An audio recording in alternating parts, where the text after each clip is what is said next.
बाबा से निवेदन कर आओ। मुझे विश्वास है ज्यादा से ज्यादा अगर समय मेरे बाबा ने लिया ना तो 2 महीना, 1.5 महीना, 2.5 महीना, इससे ज्यादा नहीं लेगा। बाबा कार्य सफल कर ही देगा। विश्वास रखकर शिव। एक बात श्रेष्ठता में कही गई है, सांप के फन में जहर होता है। बोलो सही है कि गलत है?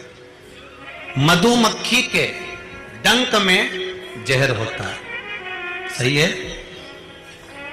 बिच्छू की पूंछ में जहर होता है।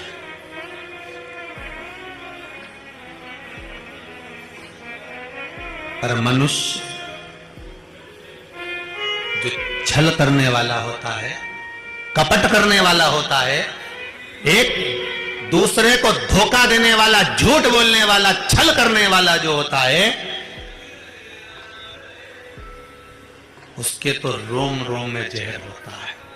कब कहां से डसेगा मालूम नहीं पड़ पाएगा।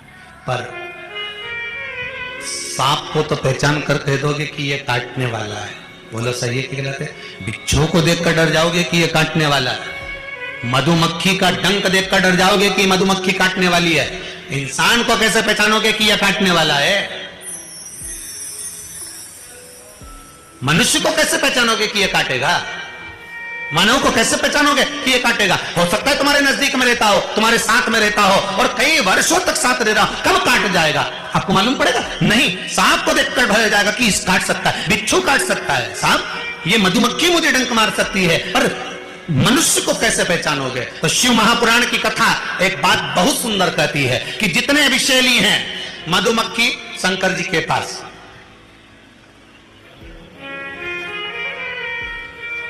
शिव जी का नाम एक धूमवान है। क्या नाम है? धूमवान। माता पार्वती का नाम एक धूमावती, जिनके पास में मधुमक्खी ढेर, पूरे शरीर के आसपास में मधुमक्खी मधुमक्खी है, धूमावती के। शिव जी के गले में सर्प, वो भी विषैला, कानों में बिच्छू, वो भी विषैला। हम कैसे पहचानेंगे कि ये व्यक्ति विषैला है, ये हमको धोखा देगा, ये कपट करेगा, ये छल करेगा, ये झूठ बोलेगा, ये प्रपंच करेगा? कैसे पहचानेंगे? शिव महापुराण की कथा कहती है हमें पहचानना नहीं है। सांप डसेगा, ये उसका काम है। मधुमक्खी काटेगी, डंक मारेगी, ये उसका काम है। बिच्छू डंक मारेगा, ये उसका काम है। और मनुष्य हमको छलेगा, झूठ बोलेगा, कपट करेगा, हमारे साथ धोखा करेगा, ये उसका काम है। पर एक बात याद रखना, सांप का जहर उतारने वाले का नंबर अपने पास रख लो। काटेगा तुरंत उसके पास पहुंच जाना, फोन लगा के मैं आ रहा हूं, काट खाया। बिच्छू काटे, बिच्छू वाले का नंबर अपने पास रख लो, जैसे ही काटे तुरंत उसके पास पहुंच जा। मधुमक्खी काटे तुरंत उसके पास पहुंच जा। उसी तरह मनुष्य जब काटे तो श्री शिवाय नमस्तुभ्यम मंत्र याद रखना, बस जहर उतर जाए। शिव है, औघड़ी है, दयालु है, दातार है, कृपा का सागर है। महाराज, ऐसा कोई कार्य नहीं जो बाबा नहीं करता। एक बात अपने ध्यान में रखिएगा,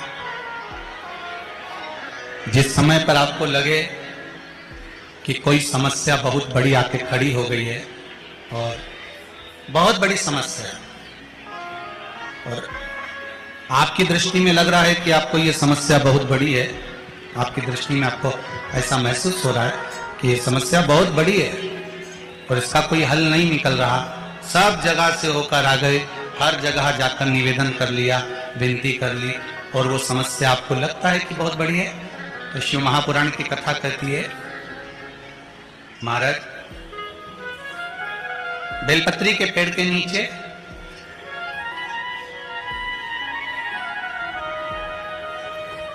एक छोटा सा शिवलिंग का निर्माण करो। काय का निर्माण करना है? शिवलिंग। अब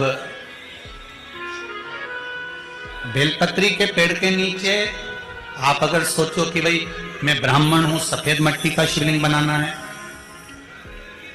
क्षत्रिय हूं, लाल मिट्टी का शिवलिंग बनाना है, या वैश्य हूं, पीली मिट्टी का शिवलिंग बनाना है, या शूद्र हूं तो काली मिट्टी का शिवलिंग का निर्माण करना है। शिव महापुराण की कथा कहती है, लिंग पुराण कहती है, नर्मदा पुराण कहती है कि बेलपत्री के पेड़ के नीचे आप जिस शिवलिंग का निर्माण करें उसके लिए आपका वर्ण नहीं देखना, आपको तो बेलपत्री के नीचे की ही मिट्टी ले लेना, फिर वो जिस कलर की।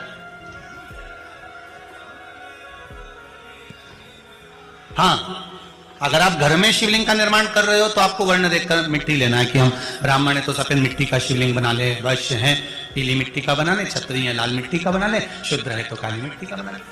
पर अगर कोई समस्या बड़ी विकट है और आपको लगता है कि इसका कोई हल नजर नहीं आ रहा, इसका कोई हल ही नहीं दिख रहा, और ऐसा लग रहा है कि ये उलझते जा रही गुत्थी, अब सुलझना नहीं है, अब उलझते गए और लगे कि अब ये सुलझना नहीं है, और अब ये कोई, हमने जितनों को बोला कोई नहीं सुलझा सका, हमने बहुत शोर सब लगा लिया। तब एक बेलपत्री के पेड़ के नीचे या तो सोमवार को या सोमवार की अष्टमी पड़े उस दिन या फिर प्रदोष के दिन, प्रदोष काल में, प्रदोष काल शिवलिंग का निर्माण करना। और महाराज 5 सफेद फूल, थोड़ी सी काली तिल, एक यज्ञोपवीत, पंचामृत स्नान कराने के बाद बाबा को समर्पित कर कर, बाबा से निवेदन कर कर, घी का दिया लगाकर विनती कर कर, उस शिवलिंग से निवेदन कर कर बाबा को अर्ध परिक्रमा देना है बेलपत्री। कितनी परिक्रमा देना है? आदि परिक्रमा बेलपत्री की। आदि परिक्रमा कैसे? जैसे शिवलिंग का निर्माण आपने यहां करा तो सामने बैठकर अगर आप उठे हो तो आधा बेलपत्र के पीछे जाना और वापस लौट कर जाना, पूर्ण परिक्रमा नहीं, अर्ध परिक्रमा कर कर शिवलिंग को नमन कर कर, दीप जब ठंडा हो जाए शिवलिंग को उठाकर निवेदन कर कर विश्राम कर दीजिए। उस कार्य को बोलकर शिवलिंग को जल में विसर्जन करना। कौन सा कार्य? जो सब दूर से आप हार गए और लगा कि अब इसके सिवाय कोई सार्थत्व नहीं है, तब करना ये उपाय, तब करें इस उपाय। बाबा से निवेदन कर करा, मुझे विश्वास है ज्यादा से ज्यादा अगर समय मेरे बाबा ने लिया ना तो 2 महीना, 1.5 महीना, 2.5 महीना, इससे ज्यादा नहीं लेगा, बाबा कार्य सफल करेंगे। एक धतूरा जहां से जल नीचे की ओर बहता जा रहा हो, पानी जिस जगह से नीचे गिर रहा हो, बिल्कुल वहीं पर एक धतूरा चढ़ा देना। उस धतूरे को चढ़ाने के बाद वो धतूरा वापस लेकर आना है। अवधूतेश्वर महादेव का नाम लेकर या चंपेश्वर महादेव का नाम लेकर उस धतूरे को, जो बीमार व्यक्ति है उसका स्पर्श कराकर बेलपत्री के पेड़ के नीचे पटकवा देना। प्रदीप मिश्रा जी चैनल पर पहली बार आते तो हमारे चैनल को सब्सक्राइब जरूर कर लेना, ताकि जब भी हम नए वीडियो डालेंगे आपको नोटिफिकेशन मिल सके।